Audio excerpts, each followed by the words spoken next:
Hello guys, आज हम बात करने वाले हैं जेके टायर्स के बारे में। आप लोगों को जेके टायर्स का जो क्वार्टर फोर का इसका रिजल्ट आ चुका है, तो ये रिजल्ट के बारे में हम बात करने वाले हैं। कैसा रिजल्ट देखने को मिल रहा है, क्या कंपनी के अंदर इंप्रूवमेंट देखने को मिल रही है, क्या क्या चीज़ों के ऊपर आप लोगों को ध्यान में रखना है, क्या आप लोगों को इस कंपनी के अंदर इन्वेस्ट करना है कि नहीं। टायर सेगमेंट के ये सेगमेंट है टायर सेगमेंट, इसमें ग्रोथ अपॉर्चुनिटी कितनी की है, और उसके साथ साथ वो भी आप लोगों को इस वीडियो में बताऊंगा कि कंपनी ने डिविडेंड दिया है कि नहीं, कितने रुपीज़ का डिविडेंड दिया है तो, और आप लोगों के अकाउंट में ये डिविडेंड कब तक आ जाएगा। ये सारी की सारी बातों को हम इस वीडियो में बात करने वाला है। तो ये वीडियो अंदर देखते रहना, आप लोगों को 110% वीडियो अच्छा लगेगा।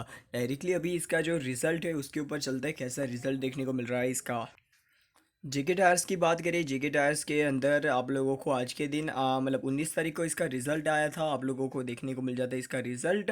और यहाँ पर इसका रिज़ल्ट के नीचे आप लोग डिविडेंड की बात करो तो कंपनी ने यहाँ पर से आप लोग देख सकते हो, यहाँ पर कंपनी ने रिकमेंडेड डिविडेंड देखने को मिल रहा है 2 रुपीज़ पर शेयर का। तो आप लोगों को 2 रुपीज़ पर शेयर आप लोगों के अकाउंट में आ जाएंगे। कब तक आएंगे इसके ऊपर कोई भी प्रकार का यहाँ पर से डेट नहीं बताया गया है, बस इतना बताया गया है कि इंश्योरिंग एनुअल जनरल मीटिंग है एजीएम, वो यहाँ पर से ख़त्म हो जाती है। वहाँ पर डिविडेंड का प्लान है वो यहाँ पर से तब एनुअल जनरल मीटिंग ख़त्म होने के बाद ये जो डिविडेंड है वो आप लोगों के अकाउंट में क्रेडिट या डिस्पैच कर दिया जाएगा। विद इन 2 वीक्स के अंदर आप लोगों के अकाउंट में ये डिविडेंड आ जाएगा। ठीक है, एनुअल जनरल मीटिंग की डेट अभी यहाँ पर से सामने नहीं आई है, आप लोग एनएससी की ऑफिशियल वेबसाइट के ऊपर चेकआउट कर सकते हो। अभी हम बात कर लेते हैं करोड़्स में। यहाँ पर से सारी की सारी अमाउंट्स रिजल्ट के बारे में बात करते हैं। ये सारी की सारी अमाउंट्स करोड़्स में है, जेके टायर्स एंड इंडस्ट्रीज लिमिटेड। और यहाँ पर करोड़्स में ये कंपनी का क्वार्टर एंड क्वार्टर इस कंपनी का रिजल्ट और ईयर ऑन ईयर बेसिस पर इस कंपनी का रिजल्ट हम कंपेयर करेंगे। रेवेन्यू फ्रॉम ऑपरेशन और अदर अदर ऑपरेशन को अदर इनकम को मिलाकर यहाँ पर से कंपनी की टोटल इनकम इस क्वार्टर की बन जाती है 2944.64 करोड़ रुपीज़ की, जो यहाँ पर से क्वार्टर एंड क्वार्टर बढ़ती हुई नज़र आ रही है। पिछले साल सेम क्वार्टर से हम कंपेयर करें तो यहाँ पर से गिरावट देखने को मिल रही है, तो ये चीज़ याद रखना। अभी हम बात कर लेते हैं यहाँ पर आप लोगों को इसका जो चार्ट पैटर्न है वो आप लोग देखोगे तो आप लोगों को समझ में आएगा, थोड़ा बहुत इसमें चेंजेस आया है। देखो यहाँ पर आप लोगों को इसका जो रिज़ल्ट है ये पिछले साल सेम क्वार्टर का रिजल्ट है, और यहाँ पर ये आप लोगों को ये सारा का सारा डेटा है ना, थोड़ा चेंजेस किया गया है। तो देखो ये मार्च क्वार्टर का रिजल्ट है, ये 2020 मार्च क्वार्टर का रिजल्ट है, ये 2021 मार्च क्वार्टर का रिजल्ट है, और 2020 दिसंबर का ये रिजल्ट है। ठीक है, तो आप लोगों को ये रिजल्ट आप लोगों को सबसे पहले क्वार्टर एंड क्वार्टर अच्छी तरीके से बढ़ोतरी हो रही है, इसमें कोई भी प्रकार का गिरावट नहीं आ रहा है। कंपनी का जो परफॉर्मेंस है इनकम के मामले में अच्छी तरीके से बढ़ोतरी देखने को मिल रही है। और ईयर ऑन ईयर बेसिस पर हम बात करें, कंपनी का इंप्रूवमेंट अच्छी तरीके से देखने को मिल रहा है। एक्सपेंस की बात करें, कंपनी का एक्सपेंस कैसा रहा है, तो यहाँ पर से मेजर एक्सपेंस यहाँ पर कंपनी का कॉस्ट ऑफ मटेरियल होता है। तो यहाँ पर टोटल एक्सपेंस की बात कर लेते हैं। कंपनी का टोटल एक्सपेंस इस क्वार्टर का देखने को मिल रहा है 2673.58 करोड़ रुपीज़ का, जो यहाँ पर से आप लोग देखोगे तो क्वार्टर एंड क्वार्टर इसका एक्सपेंस भी बढ़ता हुआ नज़र आ रहा है। प्रॉफिट मार्जिन के अंदर कुछ ज़्यादा फर्क नहीं पड़ेगा, इसमें मार्जिन्स के ऊपर कुछ ज़्यादा नहीं फर्क पड़ेगा। ठीक है, अभी हम बात कर लेते हैं ईयर ऑन ईयर बेसिस पर कंपनी का कैसा रहा है एक्सपेंस। तो यहाँ पर से फ्लैट एक्सपेंस देखने को मिल रहा है ईयर ऑन ईयर बेसिस के ऊपर। अभी हम बात कर लेते हैं कंपनी का आप लोगों को प्रॉफिट फॉर पीरियोडिक ईयर के बारे में डायरेक्टली बात कर लेते हैं। कंपनी का प्रॉफिट टैक्स बैक सारी चीज़ों देने के बाद कंपनी के पास कैसा पैसा रहा है, कितना पैसा रहा है।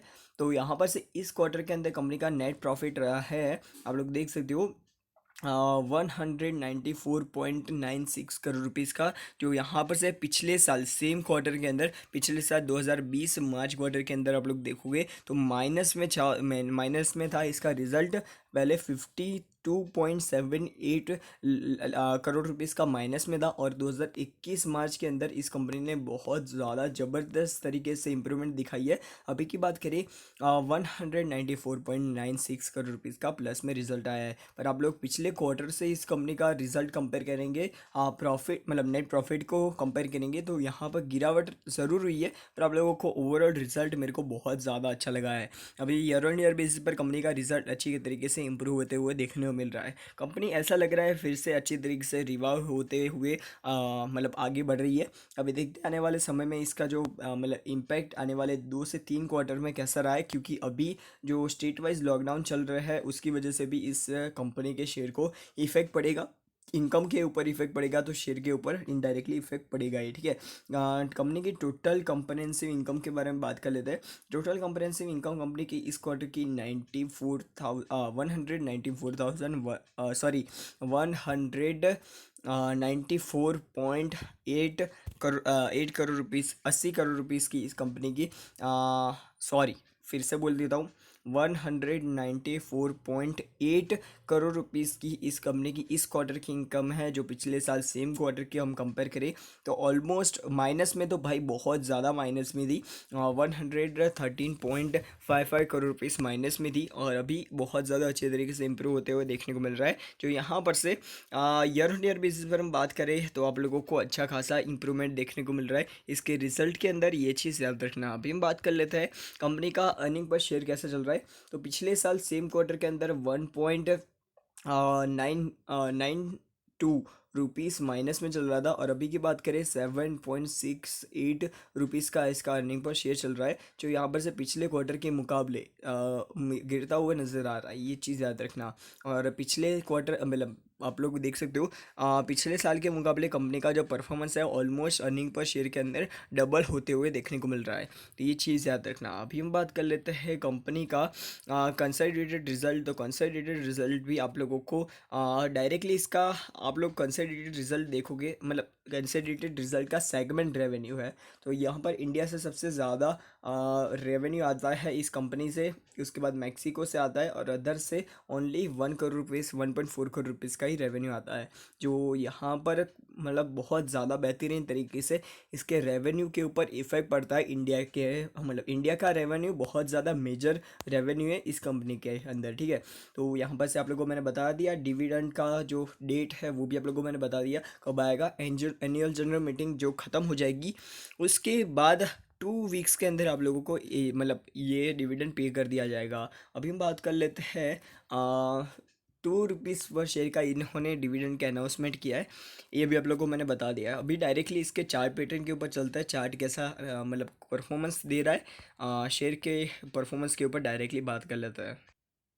तो यहाँ पर आप लोग देख सकते हो जेके टायर्स एंड इंडस्ट्रीज़ लिमिटेड। तो यहाँ पर आप लोगों को इसका जो रिज़ल्ट है वो आप लोगों को बहुत ज़्यादा आप लोग देखोगे कि गिरता हुआ नज़र आ, मतलब रिज़ल्ट तो बहुत ज़्यादा अच्छे तरीके से इंप्रूव होते हुए देखने को मिल रहा है, पर इसकी अभी प्राइस है इतनी ज़्यादा अच्छी तरीके से इंप्रूव नहीं हो रही है। तो आप लोगों को मतलब 6 मंथ का चार्ट पैटर्न दिखा होगा तो आप लोगों को पता चलेगा कंपनी ने बेहतरीन रिटर्न दिए है, बहुत ज़्यादा बेहतरीन। मैंने इस लेवल पर इस कंपनी का जो प्राइस मतलब शेयर को बाय किया हुआ था इसी लेवल पर, इसी लेवल के आसपास को।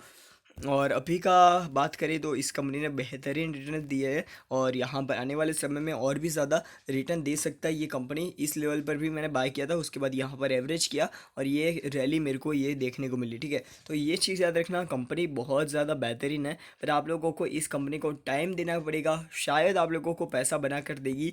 रिस्की कंपनी है, आप लोग चार्ट पैटर्न से देखोगे तो आप लोगों को पता चल जाएगा कंपनी का जो चार्ट पैटर्न है रिस्की देखने को मिल रहा है, और यहाँ पर गिरावट भी होती है तो तब बहुत ज़्यादा हो जाती है, तो ये चीज़ याद रखना है, ठीक है। तो आप लोग अपनी तरीके से रिस्क और रिवॉर्ड को ध्यान में रखते हुए इसके अंदर इन्वेस्ट करना।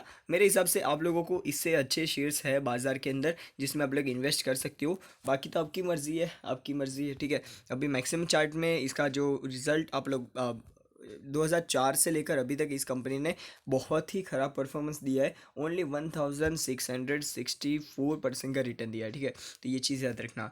तो वैसे आज के लिए इतना ही, गुड बाय, गुड बाय। फिर मिलते हैं नेक्स्ट वीडियो में। वीडियो पसंद आए तो लाइक, चैनल को सब्सक्राइब करना मत भूलना। Good bye.